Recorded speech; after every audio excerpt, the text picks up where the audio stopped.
Das ist Bert. Und das ist auch genau der Bert, den ihr aus World of Tanks kennt.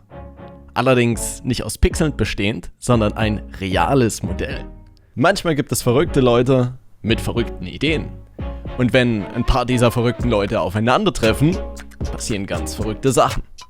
Das ist die Story von Bert.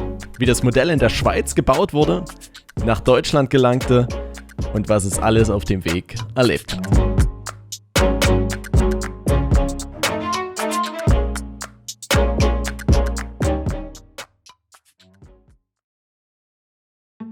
Die Geschichte begann im Februar 2021. Ich scrollte durch meinen Instagram-Feed, sah, dass ich wieder getaggt wurde und dachte, ja, wieder ein weiterer Propellermützenträger-Post. Aber, oha, wait, diesmal doch nicht. Und das ist ja Bert. Da hatte jemand tatsächlich den Panzer aus dem Spiel als Modell nachgebaut. Und zwar genauso, wie ich ihn angemalt habe. Als ich dann abends davon im Stream erzählte, meldete sich prompt jemand im Chat und meinte, ey, das war ich.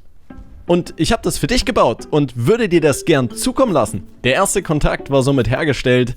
Wir verabredeten uns für eine Woche später auf Discord und der Grundstein für ein episches Projekt war gelegt. Darf ich vorstellen?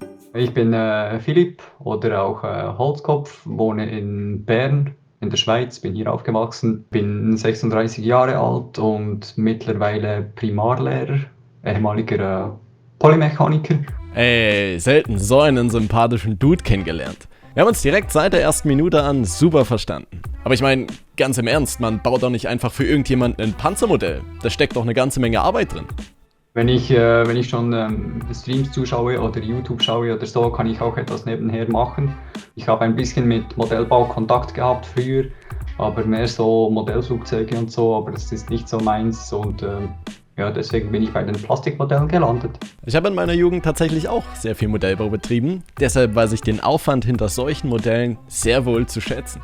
Aber ich weiß ja, dass wir hier nicht alle Modellbauer sind, deswegen erklärt Philipp nochmal die grundlegenden Schritte. Ja, zuerst der Zusammenbau, ganz klassisch, grundieren und dann Farbe drauf. Ich jetzt mit Airbrush, Klarlack drauf, Decals drauf und dann das Weathering mit Öl oder verdünnten Ölfarben, die das Modell alt machen, altern. Am Schluss nochmal Lack drüber und fertig. Klingt sehr einfach, ist es eigentlich nicht, aber ja. Jeder hat ja eigentlich so seine Geschichte, wie man zu seinem Hobby oder jetzt diesen Modellen im Besonderen gekommen ist. Bei mir war es so, dass ich in der Jugend tatsächlich ein totaler Autofreak war. Aber ich meine, als kleiner Junge oder Jugendlicher mal so einen Supersportwagen erleben zu dürfen, das war halt nicht drin. Deswegen war das Bauen von so kleinen Modellen das Nächste, um da ranzukommen. Aber auch Philipp hat seine ganz besondere Verbindung zum Modellbau und zu Panzern. Die Faszination für die Panzermodelle, die habe ich aus dem Militärdienst. Im Militärdienst war ich Panzerfahrer, Leo-Fahrer, Leo 2 oder Panzer 87, wie er in der Schweiz heißt. Das ist jetzt vorbei oder war dann vorbei, aber die Freude daran, an diesem Fahrzeug, das, was ich damit erlebt habe, habe ich natürlich immer noch in Erinnerung. Oh ja, die Faszination für große Militärtechnik. Um uns allen einen kleinen Einblick zu gewähren, hat mir Philipp noch Ausnahmen von seiner Zeit damals beim Militär zukommen lassen. Damn!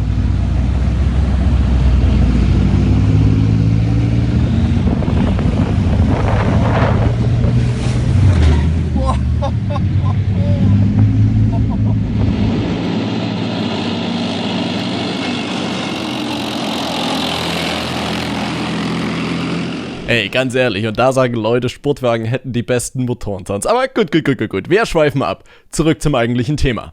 Bert. Philipp meinte, dass er insgesamt 3 Monate an diesem Modell gearbeitet hatte. Nun war der Panzer fertig, stand aber bei ihm in der Schweiz und sollte zu mir nach Dresden. Wir hatten also folgende Optionen. Ich könnte das Modell bei ihm mit dem Auto persönlich abholen, aber ich meine, es ist die Schweiz und es ist auch noch Corona. Das heißt, du fährst dann nicht einfach mal so für ein Wochenende hin. Andere Option wäre, das Ganze über eine Spedition oder per Post von der Schweiz nach Dresden liefern zu lassen, aber ich glaube, das wäre auch nicht die beste Idee gewesen. Und dann, was ausgerechnet Philipp, der den Vorschlag brachte, wie wäre es denn, wenn wir den Panzer durch die Community transportieren lassen würden? Sicherlich kein einfaches Unterfangen, aber sicherlich auch nicht unmöglich. Ich meine, wir haben viele Leute in Deutschland, in Österreich und auch in der Schweiz und wir haben ein sehr engagiertes Mod-Team. Und auch wenn diese Organisation eigentlich der zeitaufwendigste Part in dem ganzen Projekt war, möchte ich euch damit nicht langweilen. Ich fasse euch ganz kurz zusammen, was wir gemacht haben. Mit dieser Karte haben wir auf unserem Discord nach vertrauenswürdigen Freiwilligen gesucht, um ihnen dann das Projekt persönlich vorzustellen. Wir würden ungefähr 15 bis 20 Leute brauchen, damit niemand mehr als 70, 80 Kilometer zurücklegen müsste. Nach ungefähr 1,5 Monaten hatten wir dann genügend Leute entlang der Strecke zusammen und machten uns daran, das Ganze terminlich und routentechnisch abzustecken. Wir erstellten WhatsApp- und Discord-Gruppen, sodass auch jeder zu jedem Zeitpunkt einen Ansprechpartner haben würde. Um die ganze Reise zu dokumentieren, schickten wir Bert mit einer GoPro auf den Weg, die Raging Raptor zur Verfügung stellte. Vielen Dank an der Stelle. Weil wir nun mal in Deutschland leben und ich mich rechtlich absichern wollte, brauchte ich von allen Leuten noch eine unterzeichnete Datenschutzerklärung und eine Einwilligung für Filmaufnahmen. Und weil ich zusätzlich meine Adressdaten auch nicht rausgeben wollte, musste ich mir noch ein Postfach einrichten. Aber das war alles ziemlich schnell erledigt und dann konnte es eigentlich auch schon losgehen. Achso, ja, eine letzte Sache fehlte noch. Wir konnten Bert ja nicht einfach so auf Händen oder in einer Tüte transportieren, aber da kam Philipp wieder ins Spiel, der prompt eine Kiste aus dem Ärmel zauberte.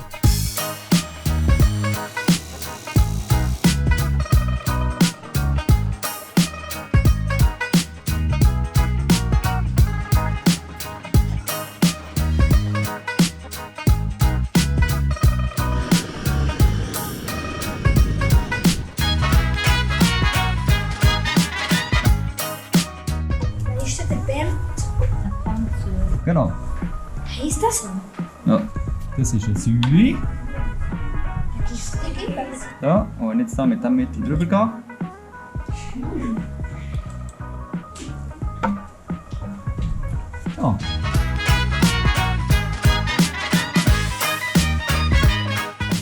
Am 6.6. war es dann endlich soweit. Bert würde seine erste Etappe antreten. So, Bert ist bereit. Auf geht's.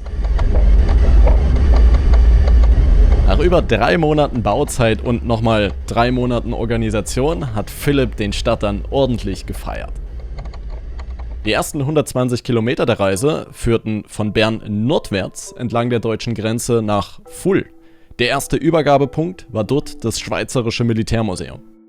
Philipp ließ dann seine Connections spielen und aufgrund seiner Vergangenheit beim Schweizer Militär bekam er exklusiv Zutritt zum Leopard, um uns eine kleine Tour zu geben.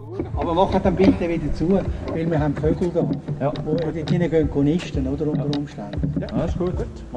Arsch gut, vorbei an Stux, Kampfrobotern, Geparden, Jochen und auch Artis ging's dann zum Leopard.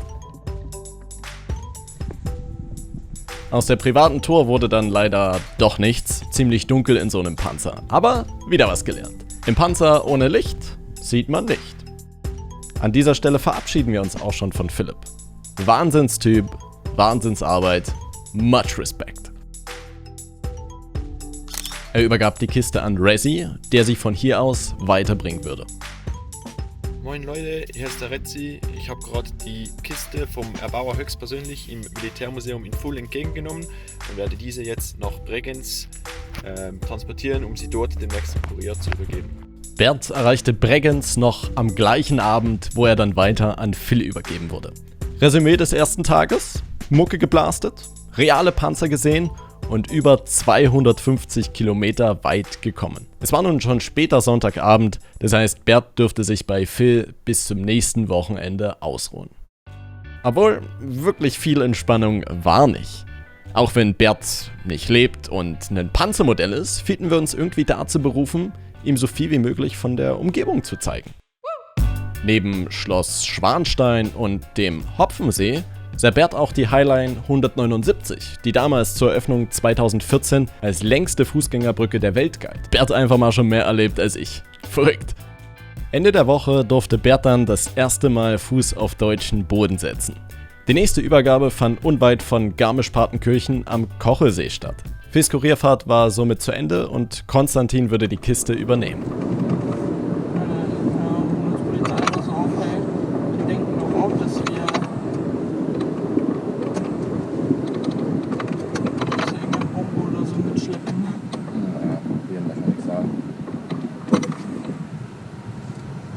sagen, wir haben Bert dabei. Ist der wirklich Bert? Ja, der Tank heißt Bert von Mailand. Also er nennt ihn, glaube ich, so. Der ist Legende. Aber mit Bert auf dem Beifahrersitz traut sich natürlich nicht mal die Polizei reinzugucken. Alles easy an der Stelle. Weiter geht's. Bert verließ die Alpen bei allerschönstem Wetter. Aber bevor es nun wirklich nordwärts ging, machte Bert noch einen Abstecher Richtung Rosenheim, wo eine richtig geile Überraschung wartete.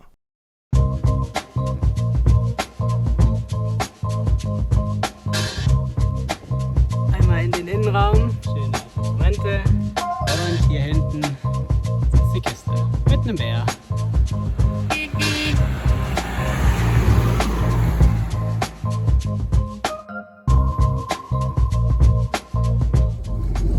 Das Opelchen hört auf den Namen Öhi, altersbedingt, weil sie ist im Jahrgang 33, also sind sie 88 Jahre alt. Ist immer noch gemächlich unterwegs. Erfreut die meisten, die es sehen. Das ist ein ausgesprochener Sympathieträger. Hat 23 PS. 1,2 Liter Hubraum. Hat ein Vierganggetriebe, das ist, weil es eine Spezialausführung ist. Normalerweise hätte das Opelchen nur 3 Gänge, aber es ist ja was Besonderes. Aufgrund von Altersschwäche konnte Öhi natürlich nicht die komplette Strecke zurücklegen, also wurde nach ein paar Kilometern in den MX5 gewechselt. In München hätte Bert dann die Nationale zum Titel schießen können, aber er sollte ja auch irgendwann bei mir in Dresden ankommen, deswegen blieb dafür leider keine Zeit. Die Reise führte weiter durchs idyllische Bayern, vorbei an den Klostern Fürstenfeld und Tierhaupten bis ins fränkische Rothenburg. Bert hatte nun endgültig seine Liebe für Autos entdeckt, deswegen durfte auch diese Legende der deutschen Automobilindustrie nicht fehlen. Ein Opel Calibra von 1995, aber nicht irgendeiner, sondern Keke Rosberg Edition. Einer von nur 1000 Stück. Für mich immer noch eins der schönsten Coupés, die jemals gebaut worden sind in Deutschland. Das ist schon allein, wenn du an die Tankstelle kommst und dich spricht irgendjemand drauf an, so hey cool, dass sich die junge Generation auch noch ein bisschen für alte Autos interessiert oder sonst irgendwas. Ist halt mega cool und ich hänge an dem Auto mehr als an den meisten Sachen in meinem Leben, bin ich ehrlich. Geiler Schlitten, Luca. Darauf kann man wirklich stolz sein. Mich freut im Allgemeinen, dass wir so viele Autoliebhaber in der Community haben. Finde ich geil. Der Bert noch auf der Durchreise war, ging es direkt weiter Richtung Bamberg. Ursprünglich war geplant, dass Bert in den Alpen mal etwas höher hinauskommen würde. Das hat nun letztendlich aber nicht geklappt, deswegen wurde das Ganze hier unweit von Bamberg auf einem Funkturm nachgeholt. Wie schwer ist eigentlich ein FV 4005? 40 Tonnen? 45? Ja, jedenfalls die Plattform ist nicht abgestürzt und Bert leidet nicht unter irgendwelchen Problemen. Nachdem Dirk und Andi die Aussicht da oben genossen hatten, sollte es in der kommenden Woche auch schon weiter nach Thüringen gehen. Bert war nun schon fast einen Monat unterwegs und hatte über 650 Kilometer zurückgelegt. Dirk nahm Bert dann im ICE mit nach Erfurt. Gemeinsam mit Henne, dem nächsten Boten, der übrigens extra seinen Sohn als Kameramann engagiert hatte, machten die beiden dann erstmal einen entspannten Stadtbummel. Ich meine, die Kiste ist jetzt nicht gerade leicht und die Henke sind auf Dauer auch nicht angenehm zu tragen, aber ich meine, was hat man sonst schon Besseres zu tun an einem Sonntagnachmittag? Um Bert in die kulinarischen Köstlichkeiten Thüringens einzuweihen, durfte natürlich eine Rostbratwurst nicht fehlen. Vorbei an der Bundesgartenschau ging es dann abschließend zum Erfurter Dom. Bert hatte seinen Aufenthalt in Erfurt sehr genossen, es würde nämlich auch der letzte sonnige Tag auf seiner Reise sein. So, die Reise von Bert geht weiter. Von Erfurt fahren wir jetzt Richtung Leipzig, oder nach Leipzig direkt. Leider haben wir echt nicht den perfekten Tag. In Leipzig war Henne dann mit Darius verabredet. Hier ist der goldene Schlüssel. Ja, jetzt hier dann mal aufmachen. Dann darfst du da selber mal reinschauen.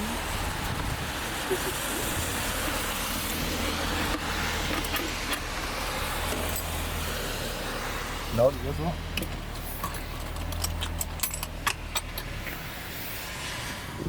Deckel aufheben. Das ist Bert. Das sieht einmal frei aus. Und so war Bert übrigens während der ganzen Reise eingepackt. Eine Kiste in einer Kiste, die wiederum mit Vlies und Holzwolle gepolstert war. Ein kleines Detail habe ich erst ganz spät zu Hause entdeckt, nachdem ich Philipp darauf hingewiesen hatte. Ey, schaut mal, was Philipp jetzt hier noch versteckt hatte. Das war unter der Kiste in der Holzwolle eingebettet. Ein Original Schweizer Berner Lebkuchen für die Vanessa. Da hast du auch an alle gedacht, Philipp, oder? Ganz nach dem Motto, es gibt kein schlechtes Wetter, nur schlechte Kleidung oder Regen ist ja auch nur Wasser, machten sich die beiden auf den Weg zum Völkerschlachtdenkmal, um dort offiziell Berts letzte Etappe anzutreten. Mit der Bahn brachte Darius Bert nach Oschatz, wo ich das Modell zum ersten Mal persönlich sehen würde. Hey, A4 am Feierabendverkehr, super Idee. Wir sind doch noch pünktlich in Oschatz angekommen, das Wetter ist alles andere als geil, hier peitscht es gerade richtig runter. Wir wollten jetzt eigentlich noch zu einem Aussichtsturm gehen hier in der Nähe und von dem Aussichtsturm sollte man auch das Völkerschlachtdenkmal sehen in Leipzig. Ich glaube bloß bei der Aussicht wird es nichts. Darius sollte hier gleich ankommen und dann entscheiden wir weiter. Ich hätte gern den Moment, in dem Darius aus der Bahn ausstieg, auf Kamera festgehalten, aber es schiffte so stark, dass ich mich dazu entschied, die Kamera durch einen Regenschirm auszutauschen und ihm noch eine Hand beim Tragen zu leihen. Wir wollten das Ende dieser letzten Etappe oder dieser ganzen Reise so würdig wie möglich gestalten. Deswegen entschieden wir uns dann doch noch dazu, den Aussichtsturm zu besteigen. Also normalerweise wäre dort jetzt so Oschatz, aber irgendwie nicht. Ja, naja, das war dann irgendwie doch nichts. Aber egal. Wie alle anderen Booten auch, unterschrieb Darius auf der Kiste. Wir machten unser Abschiedsselfie und dann ging es auch schon wieder zurück nach Dresden. Bert war insgesamt 1 Monat und 3 Tage unterwegs und hat über 1200 Kilometer zurückgelegt. Das Modell hat den Transport unbeschadet überstanden und sieht in Person nochmal viel besser aus, als ihr das hier in Kamera sehen könnt. Nun, bevor ihr abschaltet, wartet. Seit Ewigkeiten wird hier immer wieder nach Merch gefragt und im Rahmen eines solchen großen Projektes würde es sich eigentlich perfekt eignen. Auch wenn das nochmal viel mehr Arbeit als die Organisation dieser Reise war es zu 100% worth it. Ich präsentiere euch die erste limitierte Merch-Kollektion Mailand x Bert.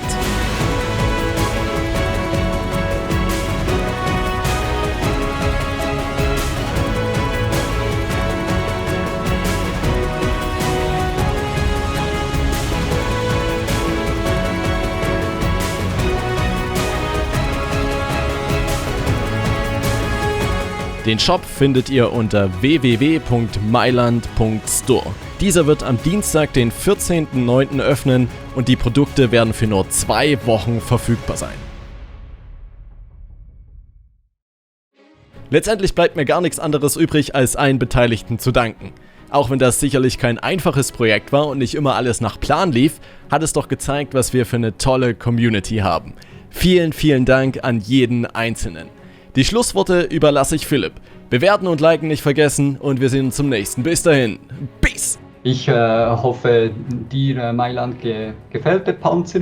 Hat Spaß gemacht, das Ganze zu bauen. War ein sehr großes Projekt. Ich hätte nicht gedacht, dass das so riesig wird. Das Ganze hat also sehr Spaß gemacht. Vielen Dank für diese Möglichkeit. Merci.